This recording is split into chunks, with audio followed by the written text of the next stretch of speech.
Hi, it's Amy from the Ross Farm, and we are, believe it or not, here today with Sheep and Wool School episode 18. We're finally able to get back to it. We've gotten through all of the nonsense, and I'm excited to be back to our normal format. So this month we will have a sheep breed of the month that we will be studying together. And of course, that fiber is available on the website, and I will tell you what it is in just a moment. But first of all, I wanted to tell you about the most exciting thing that's happened to me in a couple of weeks. I just got my EEW Fold, which is the newest e-spinner from Dreaming Robots, the electric eel wheel company. And this is the slickest thing I've seen in a long time. And this is going to be a game changer for me with as much as I am on the road. So watch this.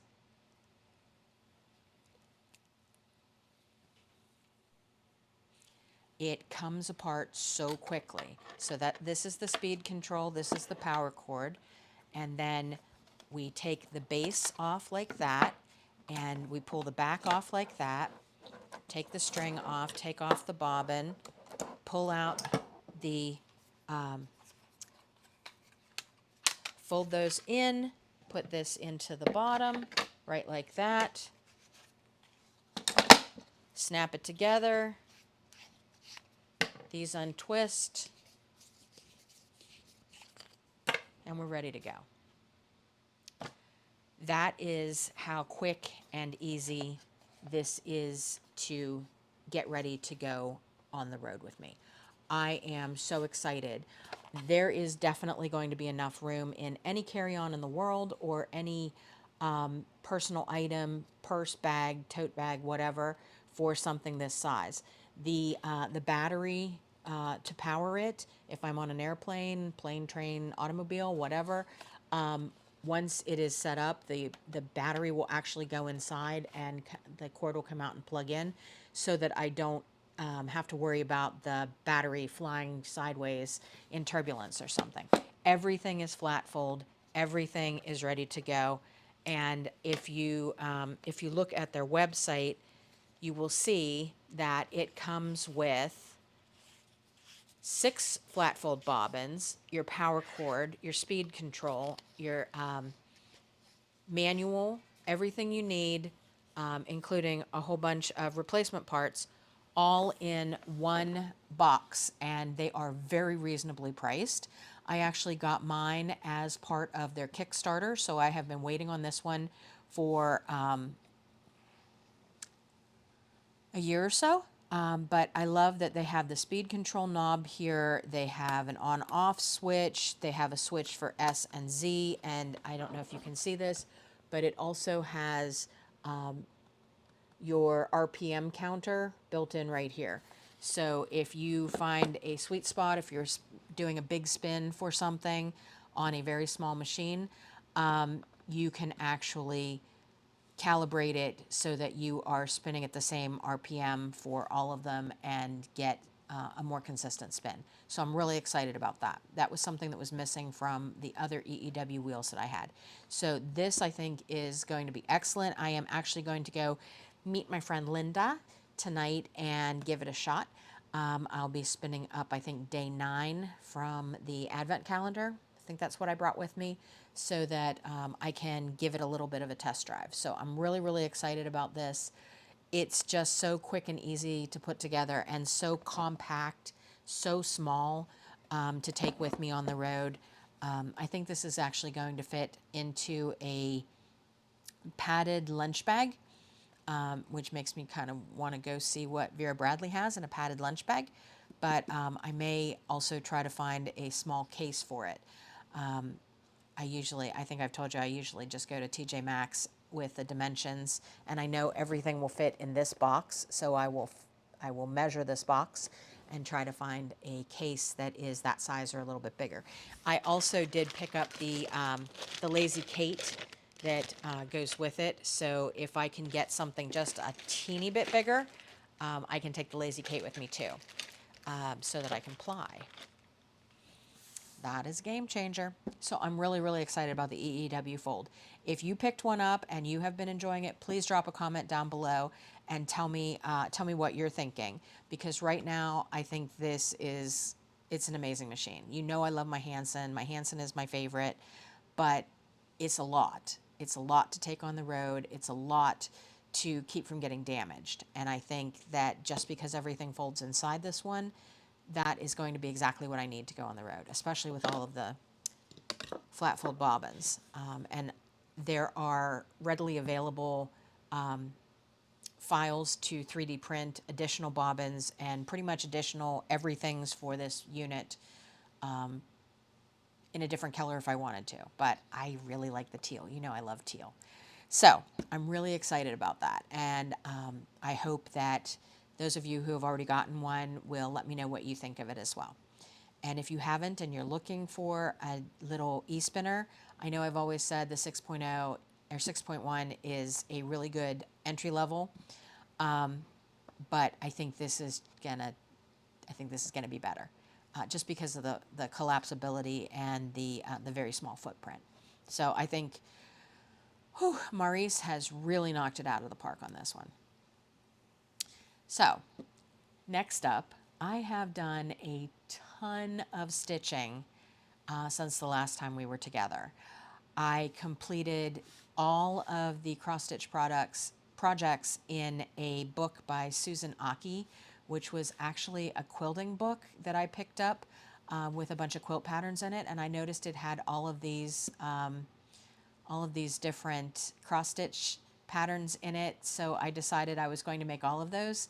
And they will all be, I haven't decided yet whether they're going to be teeny tiny pieces for the wall or if they're going to be teeny tiny pillows for one of my wooden trencher bowls. I kind of feel like these would be really cute as little tiny pillows in one of the big wooden trencher bowls down the middle of the dining room table at the farmhouse. So those are really, really exciting, and I really enjoyed those. Those were the ones that I did with the Aura floss, which was new to me. It's the embroidery floss made by the Aurifil company, and I use a lot of the Aurifil products when I'm sewing and quilting. They have really nice threads. So what I really liked about these is they are on wooden spools, so they're much easier to transport, and I don't have to think about, like, do I have the bags for them? Do I have a floss drop? Like, they're already ready to go. And if I wanted to, I could run a ribbon through them and tie them to the arm of my chair so that they couldn't get away. So I really do like that product, and I really enjoyed making those. I also have completed a little set of 3 that will definitely become tiny pillows.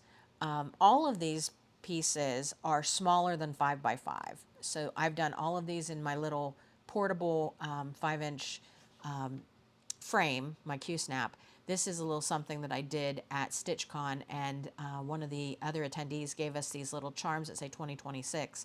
So I thought right there was the perfect place for it. So I know that I made it at StitchCon in 2026. And then I did a couple of these shepherd bush pieces. These are also less than 5 inches square.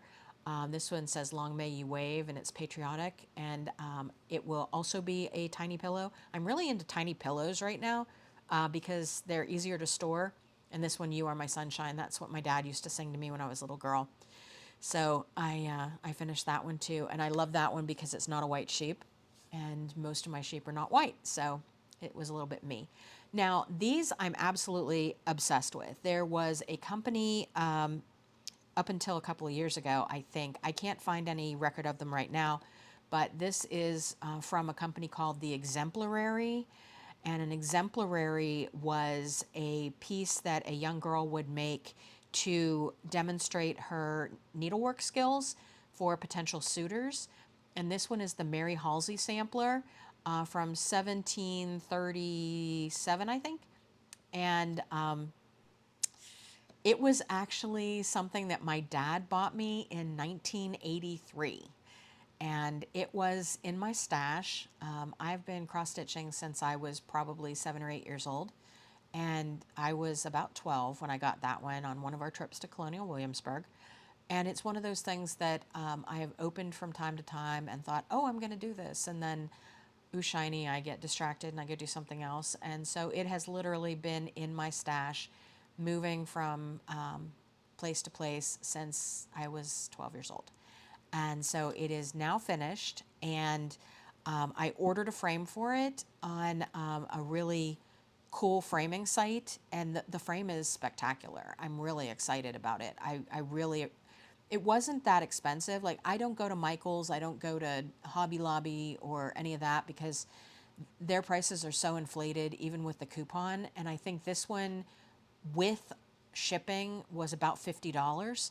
And it's a custom size, 5 inches by 12 inches. And I'll show it to you when I get it done, but the way these get mounted, that piece will get hemmed around the edge and then mounted to another piece of a higher count linen, and then sort of floated inside the frame, almost like a shadow box.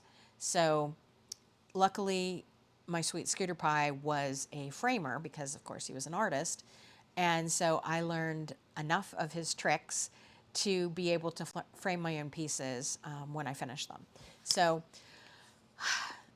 the most memorable thing I think we ever did together was framing a Mario Lemieux jersey in a shadow box, and he had me sew it to the foam core to mount it in the box. So we used to do some framing together.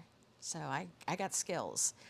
So that was really exciting that I was able to finish that one. I'm working on a new piece now that is it's another one of the shepherd's bush ones, and I will show it to you next week because right now it doesn't look like much except a red blob on beige. So once I get a little bit more of it done, I'll show it to you. Right now, it's not ready for TV. So, we just finished up our tour de fleece. So I wanted to show you what was on the wheel. Of course, it was on my Hansen because that was my favorite wheel until this puppy arrived. And I was able to complete the first two clues from the World of Wool Case of the Golden Fleece. And those are both wet blocked and finished. They are completely done and ready to go. I kind of took a pause from spinning when I was getting ready to leave for the last teaching gig. And these 6 I finished from the Advent calendar from last year. And if you don't already know it, I was able to source us World of Wool Advent calendars this year, and they will be sent directly to me, and then they will be sent directly to you. And I think I have 8 of them left. We have sold through almost all of them. And this year, there were some requests last year for the yarn version. So I did order a few of the yarn version. I think we have 3 yarn versions left, and I think we have 8 of the fiber versions. And when those are gone, that'll be it for this year. And I'm really excited to do another unboxing with you guys and open the packages each day. And John is pointing to his head already because he knows that there's going to be 25 50-gram bumps of fiber that he would like to make into hats. So those 6 that I just showed you, there are 2 of them that I was planning to use together. I was planning to use the one that was gingerbread themed called Hansel and Gretel, which was day 2, with day 6, which is called Blame the Dog. And that one is Brussels sprouts themed. So I thought the green would be a really nice accent for the brim and potentially either a pom-pom or striping. I haven't really decided yet, but I thought that would kind of break up the kind of gingerbread brown and really cause those sari silk slubs in that particular yarn to really pop and show that off to its best advantage. So that's kind of what I have in my head. I'm going to have to kind of finagle the actual pattern. I was able to spin them very, very close. And I actually spun the second clue of the mystery spin along and also the gobble gobble turkey at the same thickness, the same grist, everything, so that I can use those two together to make something as well. I spun those both much finer. I've been trying to spin kind of at a worsted to Aaron weight, because I know they're likely going to be hats for him, and that's kind of the weight of yarn that I like to make hats out of. So yeah, I was really excited about that. And that's what was on the wheel. That's what got me through the Tour de Fleece. So, are you ready for the breed of the month? This is one I'm really excited about. So, about 2 years ago, I was vending at Shenandoah Valley Fiber Festival. And my booth was in the barn with the fleece show. And I was kind of helping out a little bit with some of the judging. I had a couple of opinions. And I found this amazing fleece. And I was obsessed. And the woman who was working there said, you know, there's a natural color one of those outside under the tent if you want me to go get it for you. Well, let's just say both of those came home with me, and that went kind of into the old memory banks. And so fast forward to now, we've actually added those to the flock because I just really like them, and they kind of fit under the umbrella of what exactly we've been trying to do. So this month's breed of the month is the Perendale. Perendale. And it is a long wool, which you know is my jam. And it is such an amazing hand spinner fleece. But we will talk about the fleece quality and things to make with it over the next couple of weeks. Today I just want to talk about the shape itself. So I loaded John up with a couple of photographs from the flock that my Perendales came from. These are from my new friend Lynn Roberts at Lucky Lane Farm in Whitehall, Maryland. That's one of her white ewes with a pair of twins. And then this is part of her flock. The natural color is absolutely stunning, and the fleece is so dense and so long and so springy that I'm just kind of obsessed with it. We'll talk about the fleece. I want to talk about the fleece now, but we need to talk about the sheep first. So this week we will talk about the sheep, the cutest lambs in the history of the world. So these sheep, these sheep came into existence around 1853 in New Zealand. And they are a medium-sized sheep. The ewes are about 140 to 170 pounds. The rams, of course, are a little bit bigger. They're probably about 200. And they were created by crossing Cheviot rams onto Romney ewes. So at that time period in New Zealand, they were having a lot of trouble with the quality of the dirt and the quality of the forage for the animals, and they were having a lot of trouble keeping the weight on the animals and getting the animals to graze enough forage to get to market weight. So they were looking for something that was a little bit more thrifty. And by thrifty, I mean, and that's a word we'll revisit. So if this is your first time on Sheep and Wool School, thrifty means that they are very capable of taking low quality forage and putting it on as weight. So most of the fancier sheep, they need a certain percentage of protein, and they need a certain percentage of fiber, and they need grain, and they need, green grass and really, really good stuff. So thrifty sheep, and most often Shetlands are the thing that comes to mind when I think about thrifty. The primitive sheep are the ones that are generally more thrifty because they have survived generations without great food stuff. So for these sheep to be thrifty and produce a high quality fleece and get to market weight in a reasonable amount of time. Market weight on these guys is about 8 months, which is pretty good. It's not commercial, 70 pounds in 70 days, but 8 months is pretty good. So anyways, they were created by Sir Geoffrey Perrin, P-E-R-E-N, and that's Geoffrey with a G, the way that you spell the giraffe from Toys R Us. And he created them at Massey University and started a registry for them at about 1856. So they became the big thing. Do you remember how we talked about the Leicester Longwools becoming the big thing in the 18th century in England because of Robert Bakewell? Well, our Sir Perrin is very similar in that he introduced these and got everybody to buy into raising Perrindales because they were so thrifty and they were going to be able to subsist on the poor quality grass and grains that were available because of the over farmed earth being so poor. So they became really, really popular. And they didn't make it to the US until about 1977. And there was a woman from Maryland by the name of Norlane Schultz.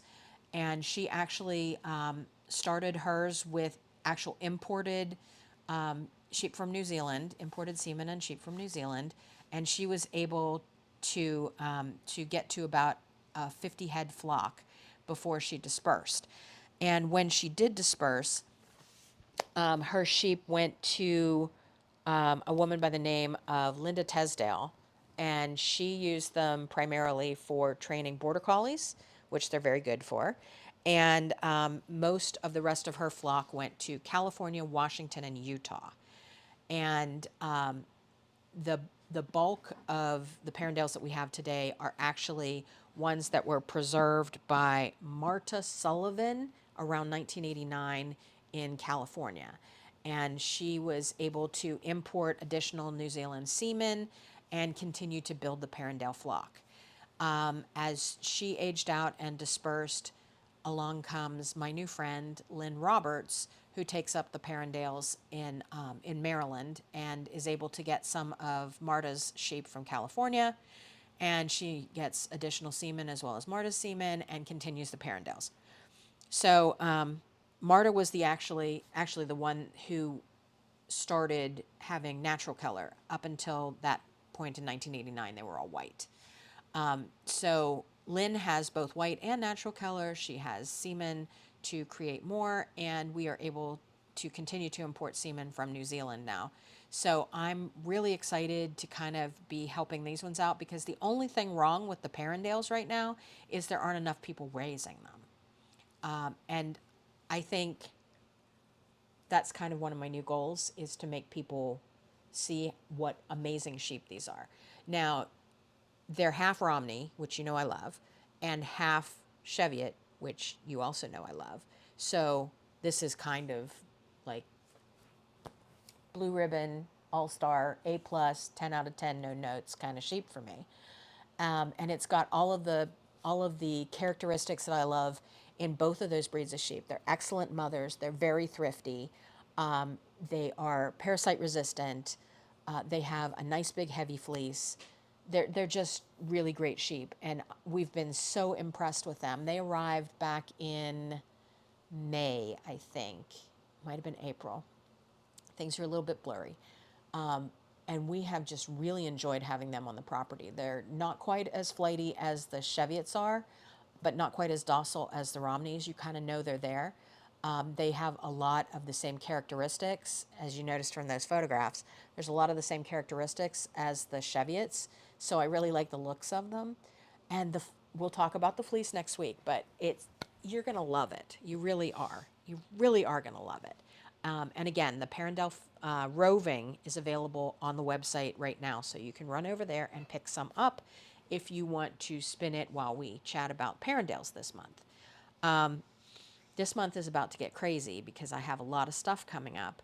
I just got back from Flock, and that was amazing. I was only there for a day. They only picked me up for 2 classes this year, so I taught on Sunday. I flew in Saturday, taught all day Sunday, flew back Monday. It was a little bit crazy. But I got my Grater's popcorn in the Chicago airport, which we all know is spectacular. And now John is obsessed and is tracking all of my flights to see if any of them come through Chicago on the way home so that he can basically open the door to the Jeep, load up my luggage, and stick his hand out for a bag of popcorn. So if you haven't had it, you definitely should. Good stuff. And they have a Chicago blend that is half cheddar cheese and half caramel corn. Oh, I just want to go eat that now. I think I might be just about out of it. John didn't know that, but I think it's almost gone. So I'm going to have to go take a flight so I can go to Chicago and get more. But no, I've got Convergence in New Orleans coming up at the end of this week, and after that I'm home for a week, and then I will be going on the Alaska trip.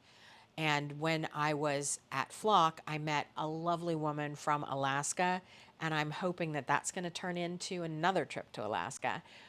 So if you're not following Calypso Farm, Calypso_farm on Instagram, she was really amazing. And she raises Shetlands in Alaska. And we had the best time chatting. And like, this is what I love. And, and then on the flight home, on the flight from Seattle to St. Louis, I ended up sitting in the same row with somebody who had been to Flock, and we had such a wonderful time. So I'm going to say hi to Candy. She was delightful, and she really just made my day. And we had such wonderful conversations about knitting, and she's a new spinner, so I think she's going to need one of these.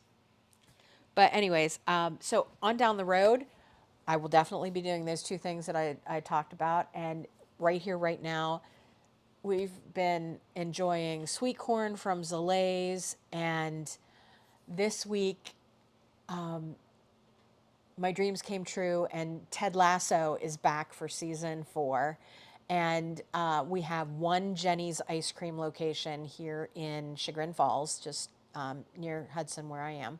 And they have the Ted Lasso special, which is 2 scoops of Biscuits with the Boss, which is their shortbread infused ice cream. And then it has fudge and caramel sauces over the top, which kind of gives it a millionaire shortbread ice cream kind of vibe. And like, I want more now. But I'm here with you, so I can't go get ice cream right now. So that was amazing. And we went there the other night after we found this really cool little hole in the wall joint called Bob's Hamburg. Not burger, Hamburg. Bob's Hamburg in Akron. And it's been there since 1931. And it was originally built out of a repurposed streetcar. So, John was into it. But they had the best burgers I've ever had in my life.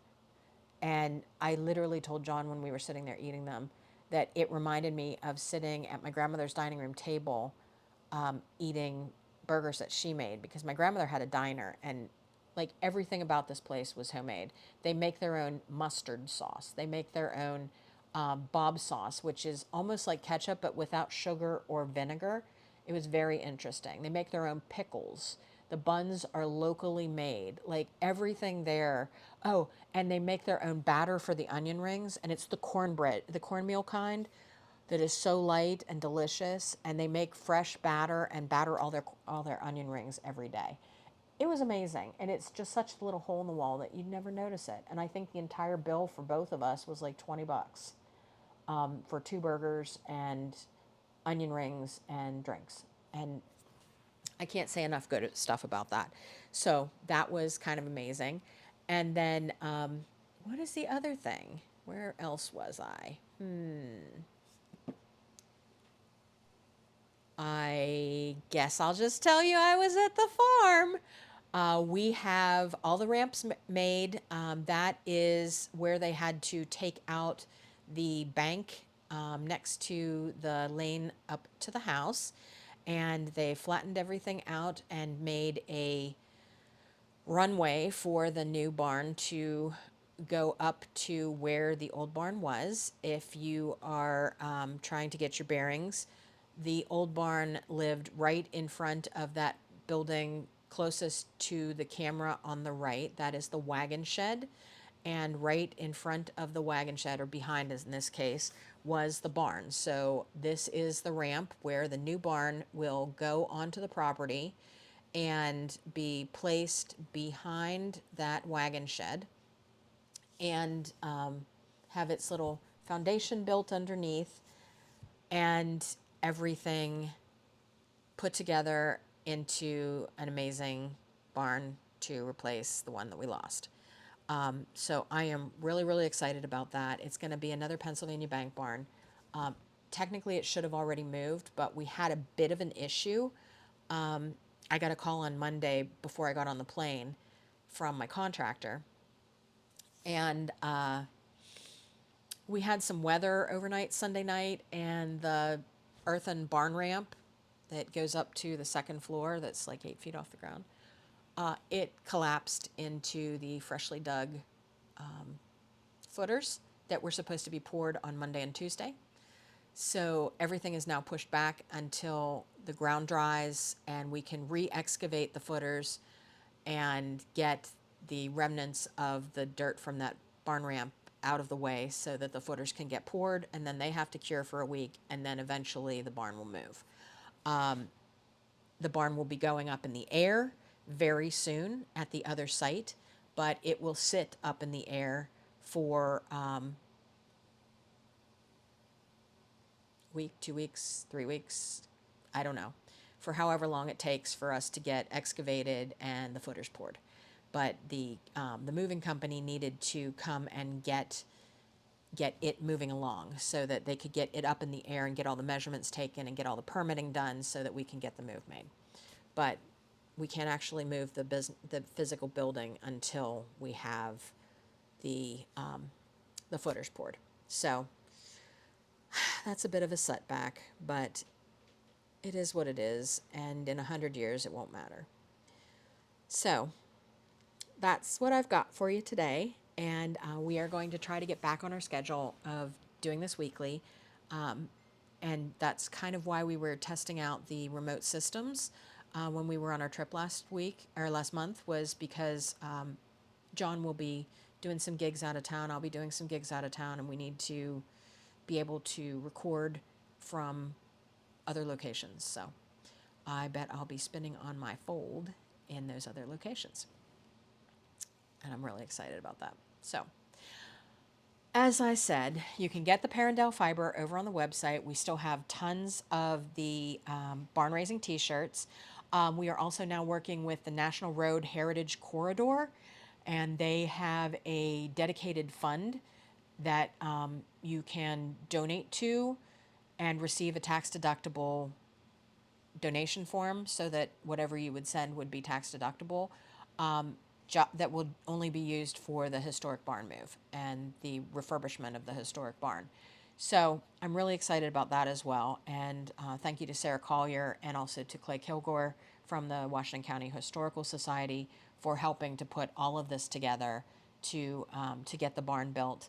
Our flock is back to our starting number, and Windy is due in 12 days.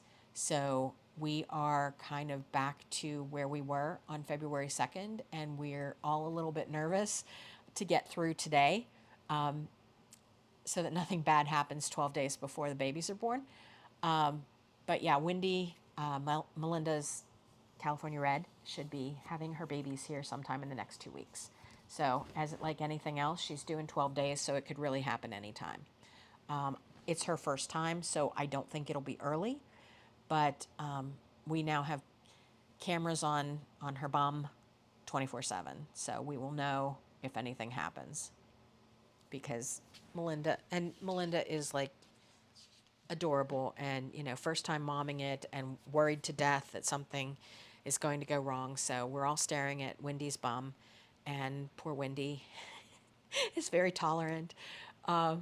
And Keely is staying with Wendy in her maternity ward for moral support. So we're very excited. Things are looking up. We're moving forward, onward and upward, as I always say. And yeah, so head on over to the website, therossfarm.com.